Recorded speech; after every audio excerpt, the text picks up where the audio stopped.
दो बैलों की कथा प्रेमचंद जी की श्रेष्ठ कहानियों में से एक है। इस कहानी के माध्यम से लेखक ने किसान जीवन और उसके पशुओं के भावनात्मक संबंधों का मर्मस्पर्शी वर्णन किया है। प्रेमचंद जी ने हीरा और मोती नाम के दो बैलों का सीधे साधे भारतीय जनता का प्रतीक माना है, जो अपनी आज़ादी के लिए बार बार संघर्ष करते हैं और अंततः उसे प्राप्त कर लेते हैं। इस तरह यह कहानी सच्चे अर्थों में आज़ादी के आंदोलन की ही कहानी लगती है। जानवरों में गधा सबसे बुद्धिहीन समझा जाता है। हम जब किसी आदमी को पल्ले दर्जे का बेवकूफ़ कहना चाहते हैं तो उसे गधा कहते हैं। गधा सचमुच बेवकूफ़ है या उसके सीधेपन, उसकी निरापद सहिष्णुता ने उसे यह पदवी दे दी है, इसका निश्चय नहीं किया जा सकता। गाय सींग मारती है। ब्याही गाय तो अन्यासी सिंहनी का रूप धारण कर लेती है। कुत्ता भी बहुत गरीब जानवर है, लेकिन कभी कभी उसे भी क्रोध आ जाता है, किंतु गधे को कभी क्रोध करते नहीं सुना, न देखा। जितना चाहे गरीब को मारो, चाहे जैसी खराब सड़ी हुई घास सामने डाल दो, उसके चेहरे पर कभी असंतोष की छाया भी न दिखाई देगी।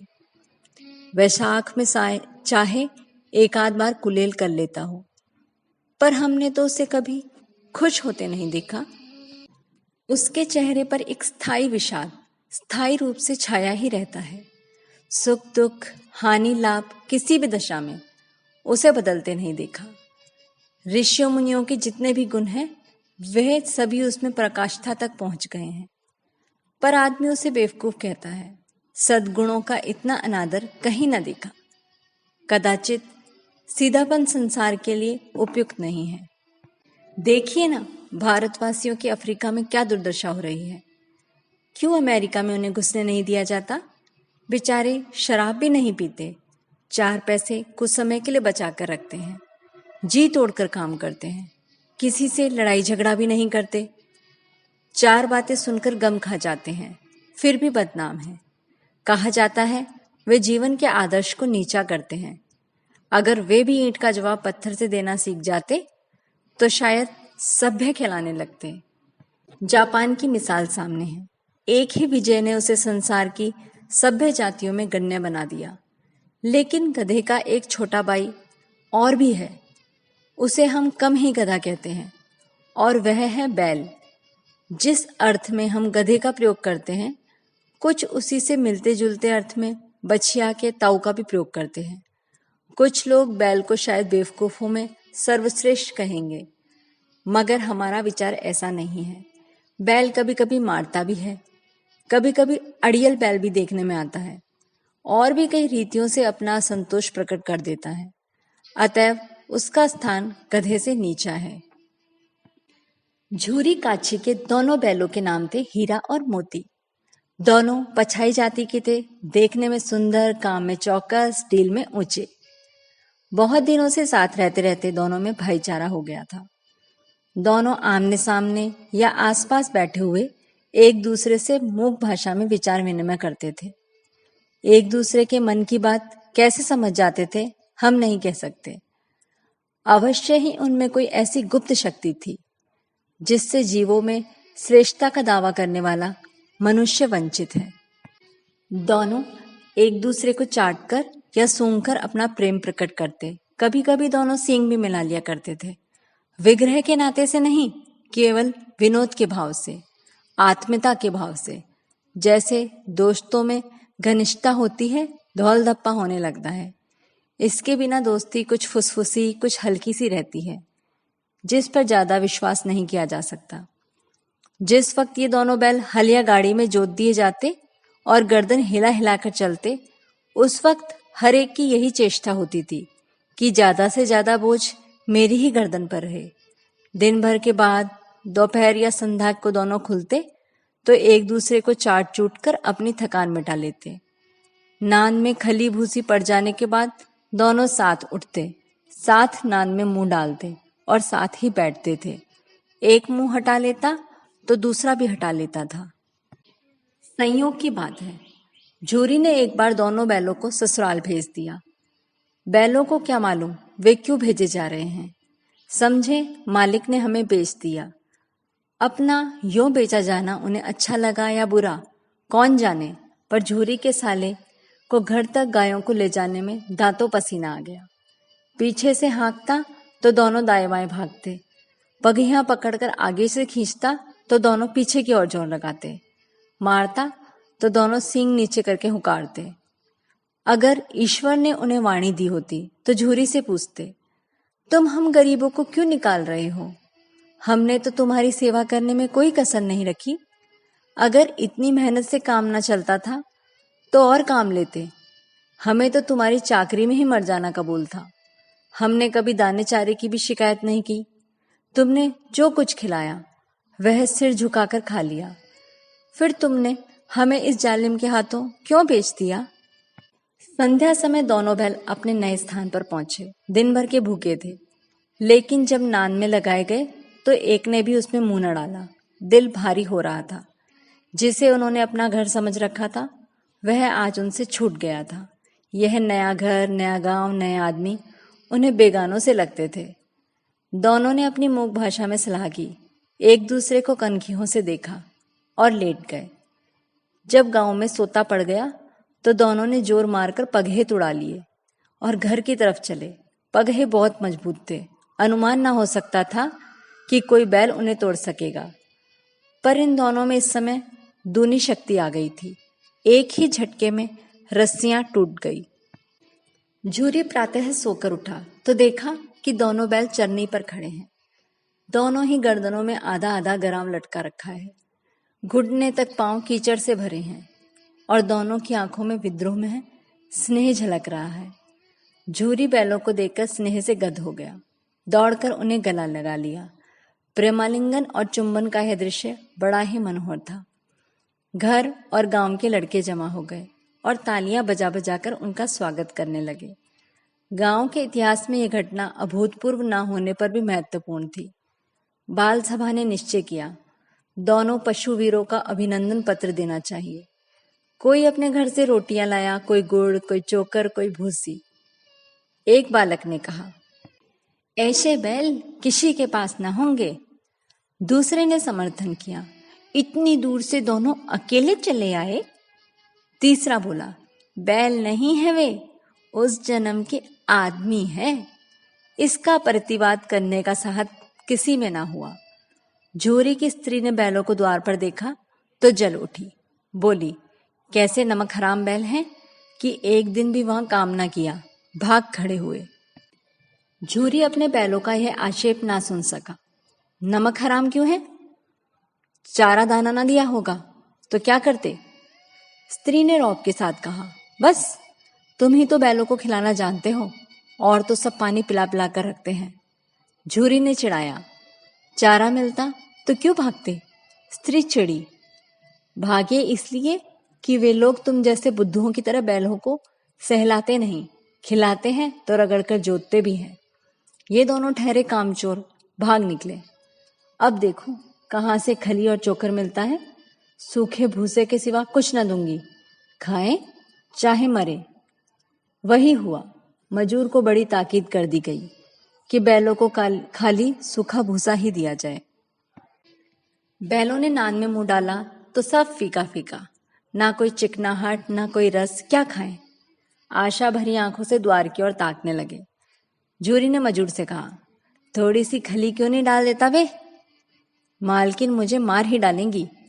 चुरा कर डाला ना दादा, पीछे से तुम भी उन्हीं की सी कहोगे। दूसरे दिन झूरी का साला फिर आया और बैलों को ले चला। अब कि उसने दोनों को गाड़ी में जोता।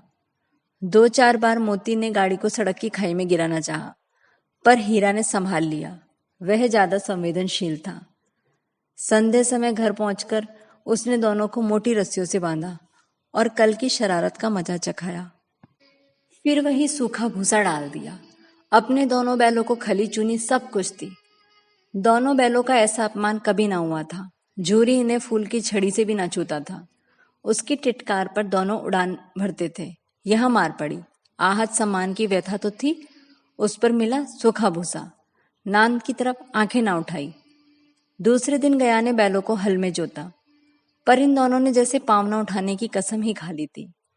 वह मारते मारते थक गया, पर दोनों ने पाँव न उठाए। एक बार जब उस निर्दयी ने हीरा की नाक पर खूब डंडे जमाए तो मोती का गुस्सा काबू के बाहर हो गया। हल लेकर भागा। हल, रस्सी, जुआ, जोत सब टूटकर बराबर हो गए।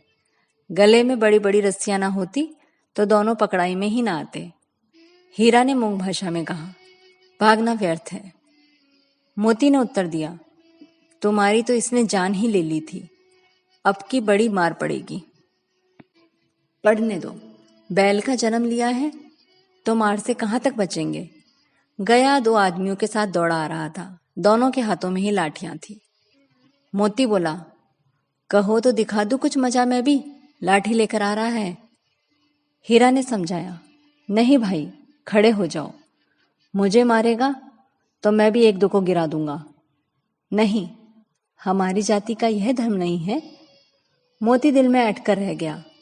गया आ पहुंचा और दोनों को पकड़कर ले चला। कुशल हुई कि उसने इस वक्त मारपीट ना की, नहीं तो मोती भी पलट जाता।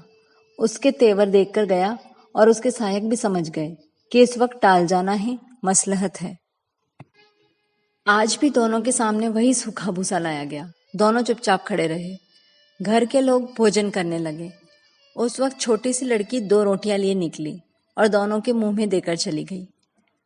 उस एक रोटी से इनकी भूख तो क्या। दोनों भूख से व्याकुल हो रहे थे। खेत में मटर खड़ी थी, चरने लगे।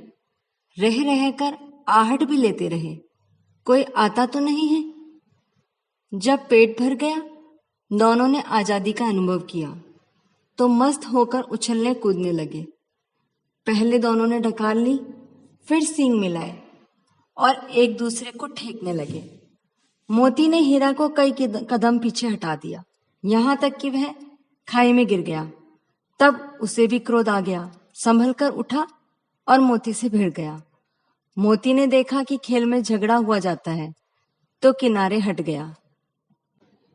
अरे यह क्या, कोई सांड डौंकता चला आ रहा है। हाँ, सांड ही है। वह सामने आ पहुंचा। दोनों मित्र बगले झांक रहे थे। सांड पूरा हाथी था। उससे भिड़ जाना तो जान से हाथ धोना था, लेकिन ना भिड़ने पर भी जान बचती नजर नहीं आती थी। इन्हीं की तरफ आ रहा था। कितनी भयंकर सूरत है। मोती ने मूक भाषा में कहा, बुरे फंसे, जान बचेगी, कोई उपाय सोचो। हीरा ने चिंतित स्वर में कहा, अपने घमंड में फूला हुआ है, आरजू विनती ना सुनेगा। भाग क्यों ना चले।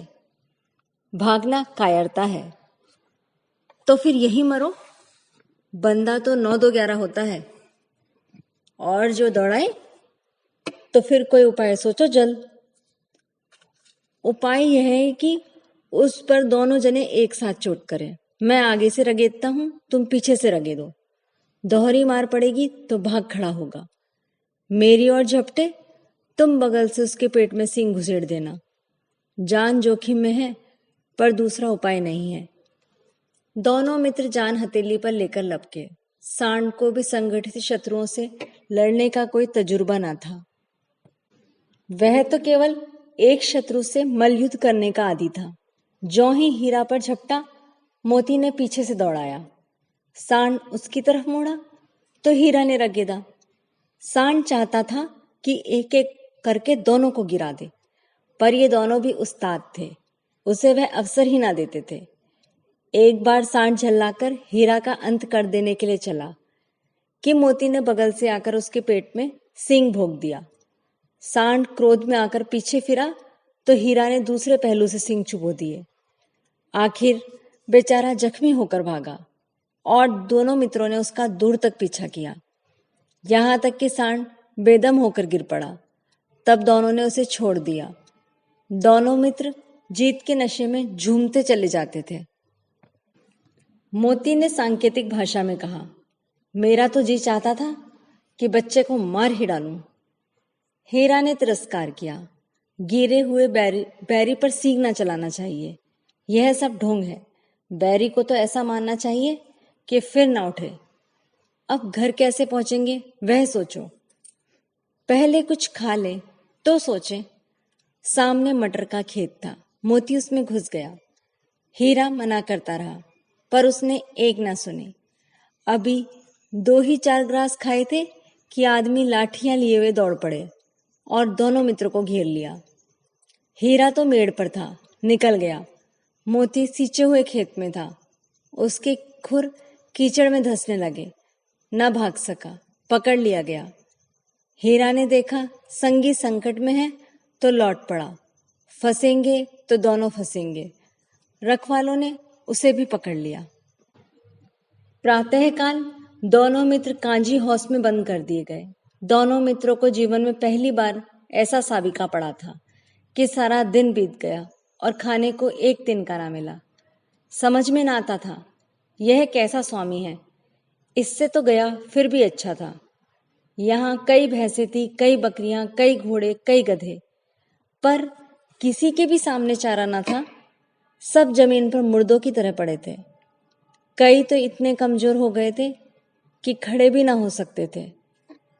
सारा दिन फाटक की ओर टकटकी लगाए रहते, पर कोई चारा न लेकर आता।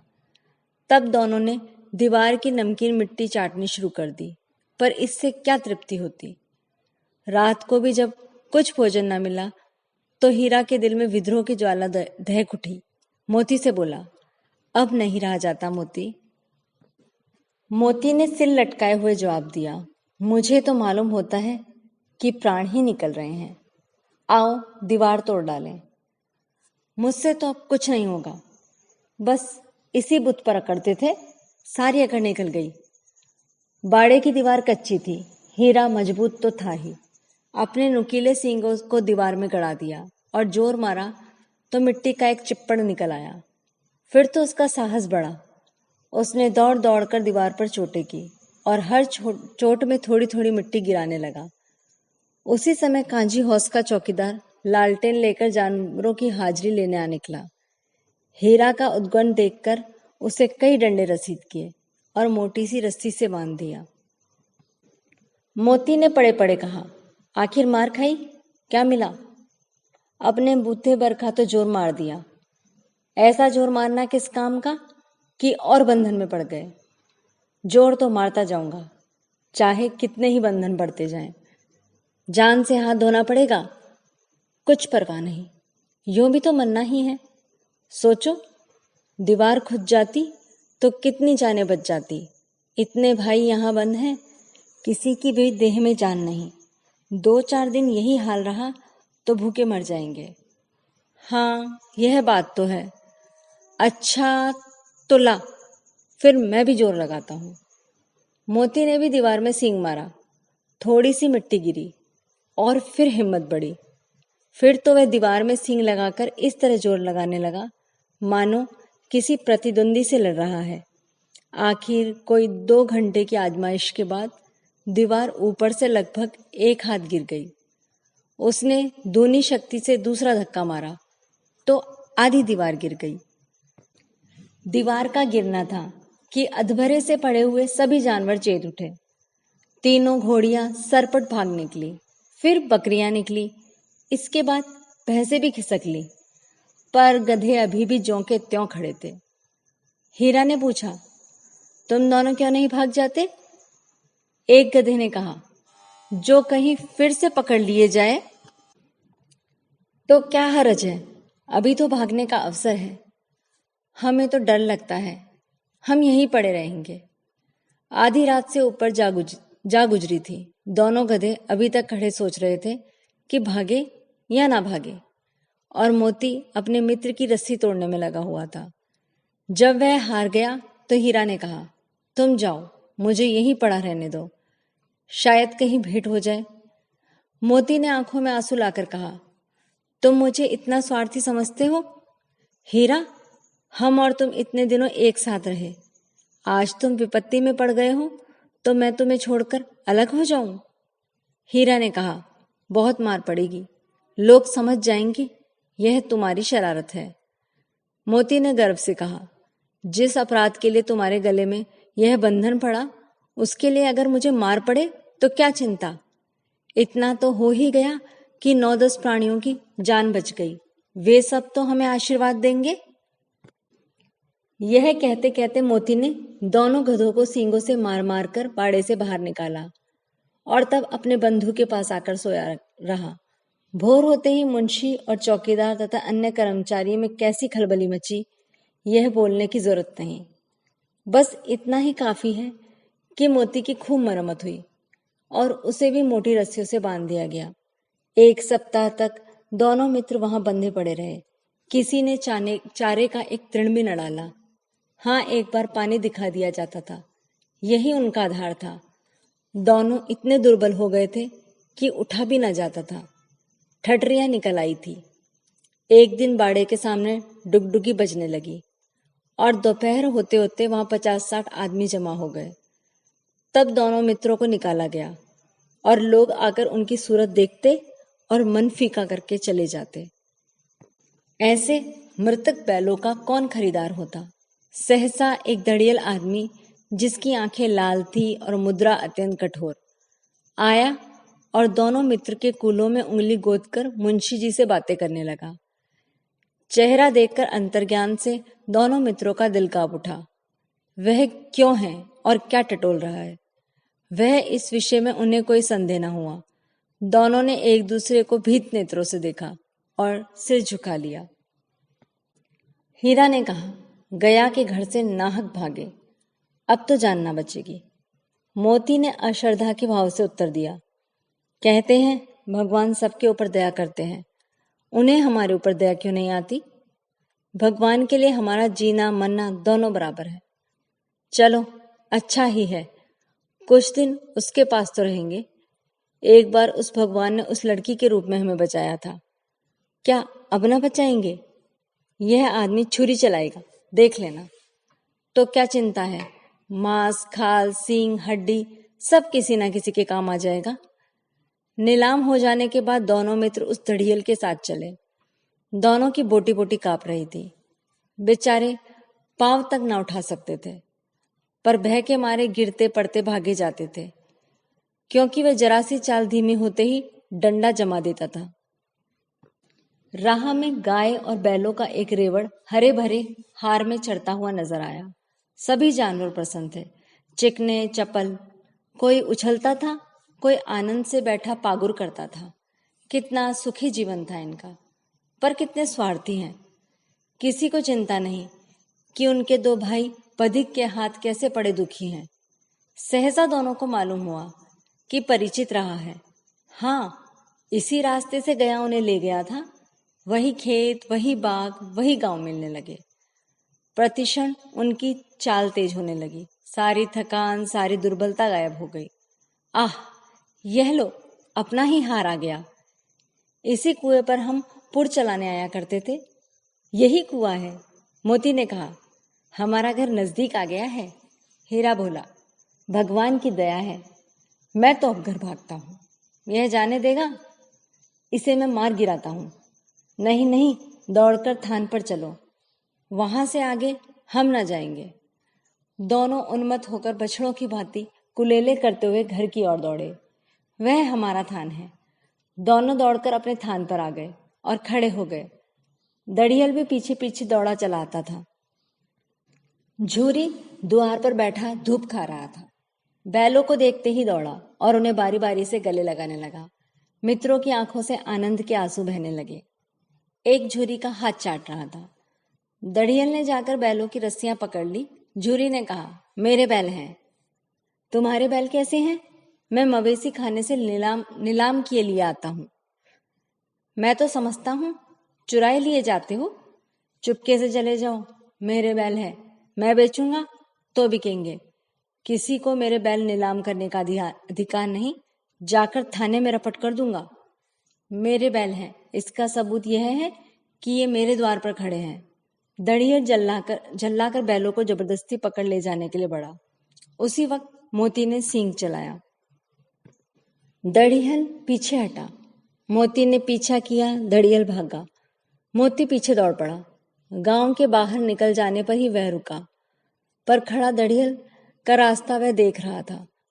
दड़ियल दूर खड़ा धमकियां दे रहा था, गालियां निकाल रहा था, पत्थर फेंक रहा था, और मोती विजयी शूर की भांति उसका रास्ता रोके खड़ा था। गांव के लोग यह तमाशा देखते थे और हंसते थे। जब दड़ियल हार कर चला गया तो मोती अकड़ता हुआ लौटा। हीरा ने कहा, मैं तो डर ही गया था, कहीं तुम गुस्से में आकर उसे मार ही ना बैठो। अब ना आएगा, आएगा तो दूर से ही खबर लूंगा, देखो कैसे ले जाता है। जो गोली मरवा दे, मर जाऊंगा पर उसके काम ना आऊंगा। हमारी जान को कोई जान ही नहीं समझता, इसलिए कि हम इतने सीधे हैं।